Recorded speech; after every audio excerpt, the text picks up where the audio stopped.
आप सबका स्वागत है। आज का टॉपिक है कक्षा 10th क्लास में मोटापा।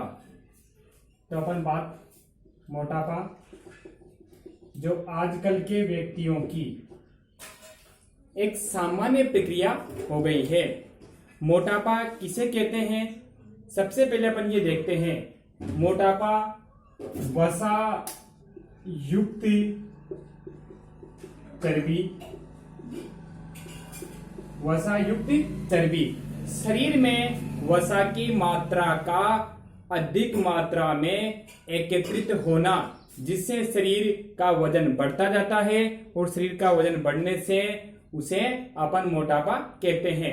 एक सामान्य व्यक्ति का शरीर जिसमें अपन देखते हैं कि वो आपको हष्ट पुष्ट दिखाई दे, अच्छा हेल्थी दिखाई दे, लेकिन साथ में अगर वजन बढ़ता जाता है तो अपन उसे कहते हैं कि वह मोटापा की ओर अग्रसित हो रहा है।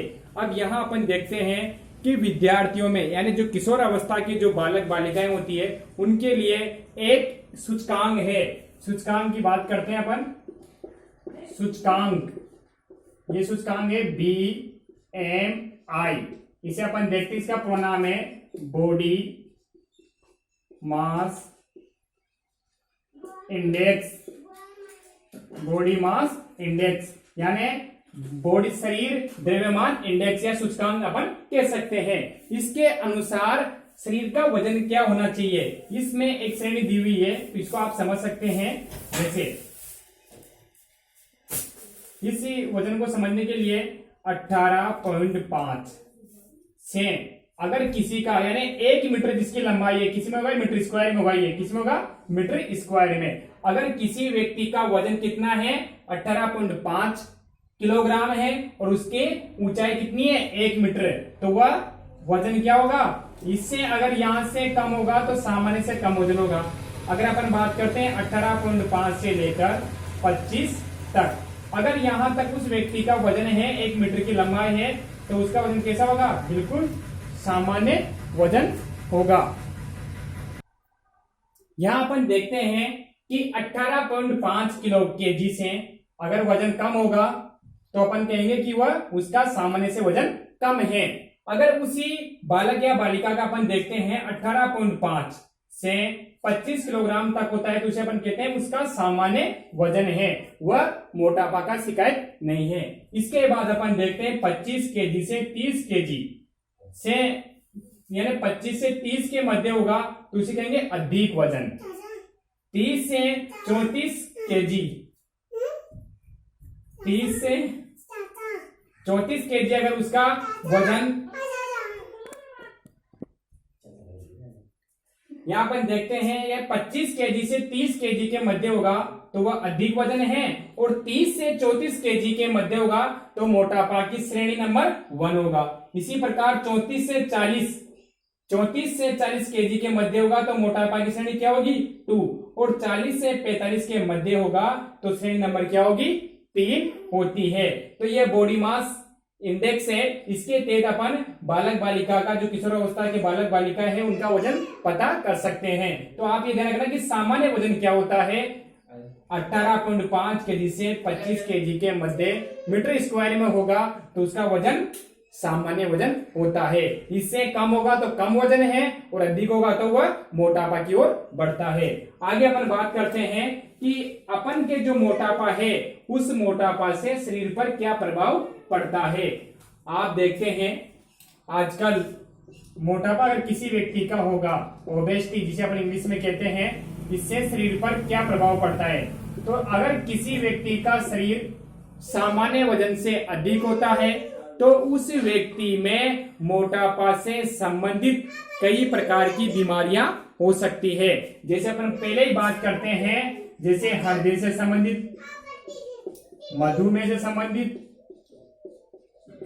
इसके अलावा निद्रा यानी निंद्रा से संबंधित, या फिर श्वास से संबंधित, चलने में दिक्कत है, कार्य जो है कार्य नहीं कर सकता, अपना सुचारू रूप से कार्य नहीं कर सकता। इसके अलावा उसमें कई सारी जो एक्टिविटी जो होती है उसमें वह अपनी मात्रा के रूप से कार्य नहीं कर सकता है। इसलिए मोटापा से संबंधित कई प्रकार के हमारे शरीर को रोग हो सकते हैं। ये तो एक सामान्य किशोर अवस्था में जैसे जैसे उसकी उम्र बढ़ती जाती है वैसे वैसे उसके शरीर में बीमारियों के द्वारा घर कर लिया जाता है।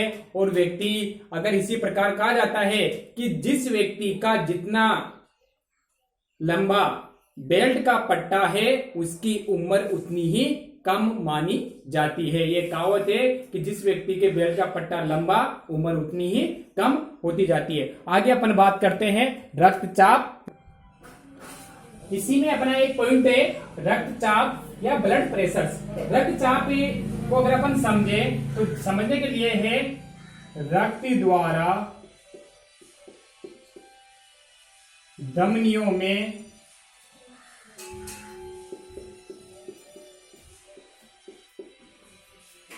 उसकी दीवारें, किसकी? धमनियों की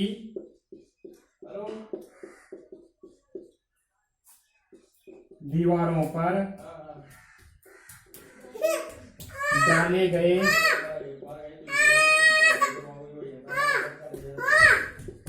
दाब को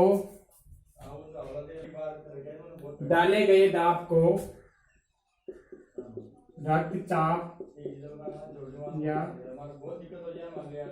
रक्तदाब कहते हैं।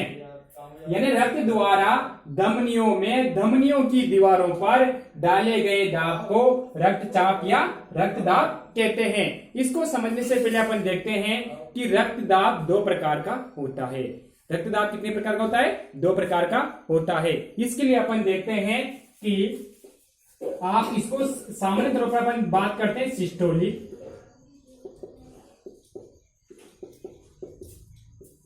सिस्टोलिक, दूसरा है इसी में डायास्टोलिक।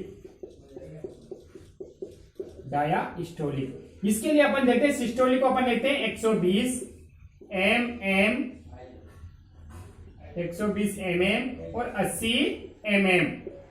इसको अपन समझ भी सकते हैं लेकिन भी देखेंगे कि 120 mm होता है वो 90 से लेकर 120 और ये होता है 60 से लेकर 80 mm के मध्य। अब सबसे पहले अपन देखते हैं यानी सिस्टोलिक और डायस्टोलिक क्या होता है। इससे पहले अपन देखते हैं कि सिस्टोलिक जो मान है वो कब लिया जाता है और डायस्टोलिक कब लिया जाता है। अपन सबसे पहले बात करते हैं सिस्टोलिक की। सिस्टोलिक जो है 120 mm हमारे हृदय द्वारा धमनियों में या वाहिनियों में रक्त को पंप किए जाने के समय लिए गए दाब का मान क्या होगा? सिस्टोलिक। यानी जब रक्त की धमनियां संकुचित होगी और संकुचित होने के बाद जब पूरे शरीर में रक्त को पंप करती है उस समय लिए गए दाब का मान कितना होगा? 120 mm या उसे सिस्टोलिक कहते हैं। इसी प्रकार जब रक्त की धमनियां शीतलन की अवस्था में हो, किस अवस्था में हो? शीतलन की अवस्था के समय लिया गया मान क्या होगा? 80 mm होता है। क्या होता है? 80 mm होता है। इसे अपन क्या कहते हैं?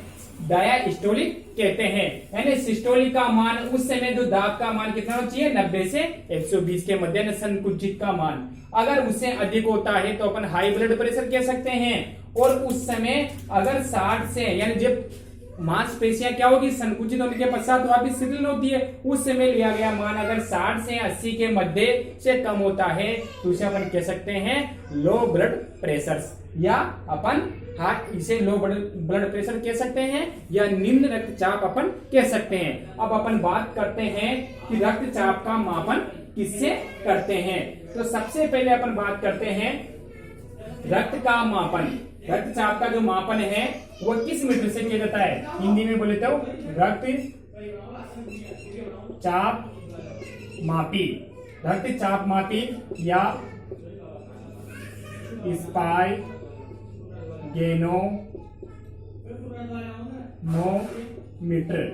स्पाइगेनोमीटर द्वारा अपन रक्त का मापन करते हैं। सर्वप्रथम 1733 में स्टीफन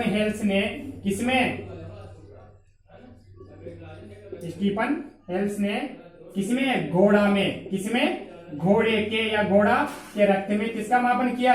रक्त का मापन किया।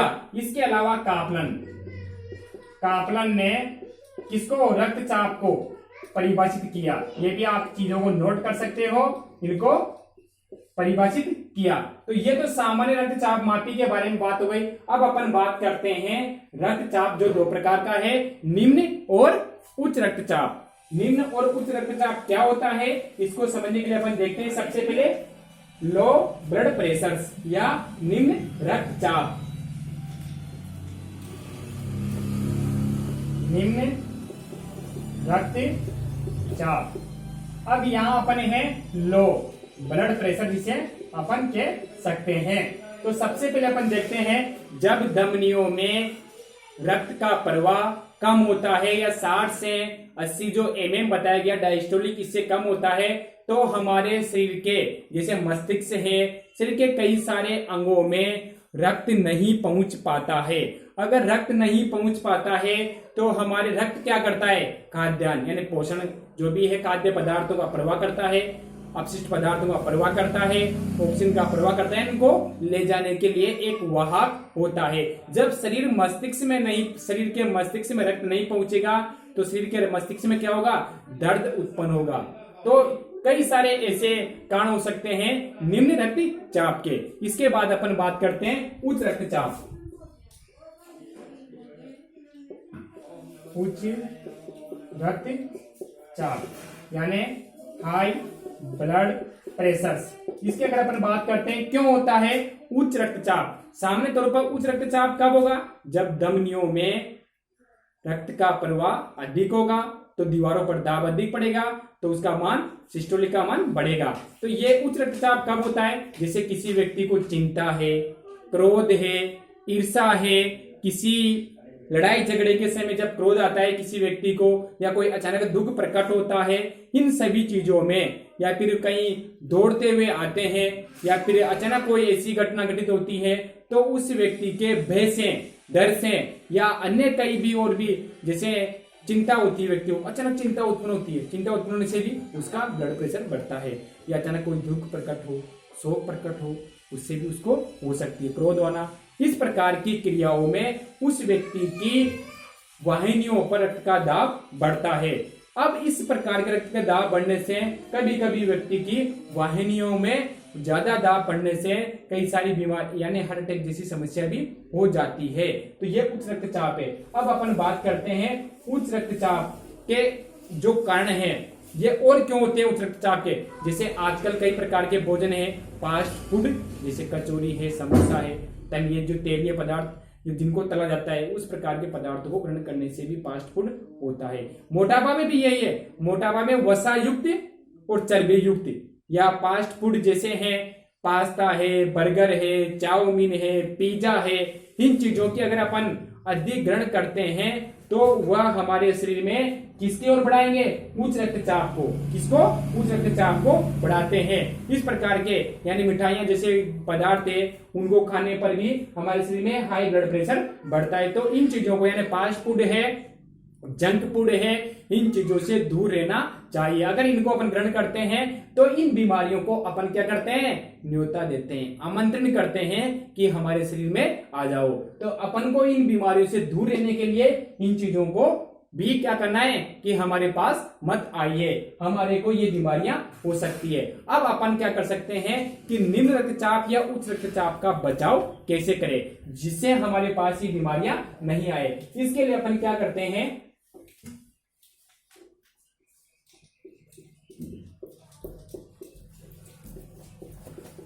बचाव।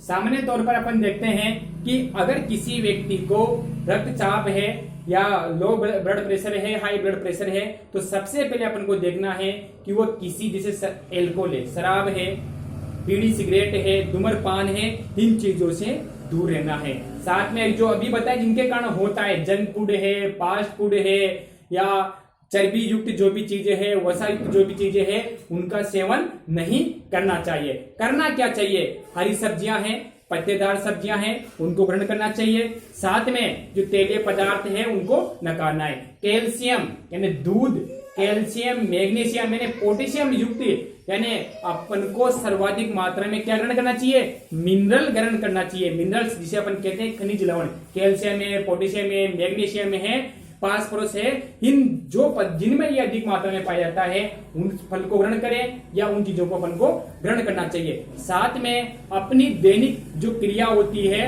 उसको अपन नियमित रूप से करें, यानी सोने का, उठने का, जागने का समय एक नियमित होना चाहिए। इसके साथ साथ आपको कम से कम 30 मिनट तक लगातार सुबह के समय दौड़ना चाहिए, जिससे भी कि आपका जो ब्लड प्रेशर है वो एक सामान्य बना रहे। इसके साथ साथ आपको व्यायाम करना चाहिए। अगर आप व्यायाम करोगे तो इन बीमारियों से दूर रहेंगे। तो आज का अपना टॉपिक था, आपको समझ में आए, अच्छा लगे तो लाइक करें, शेयर करें, सब्सक्राइब करें और ज्यादा से ज्यादा आप कमेंट भी करें। Thank you.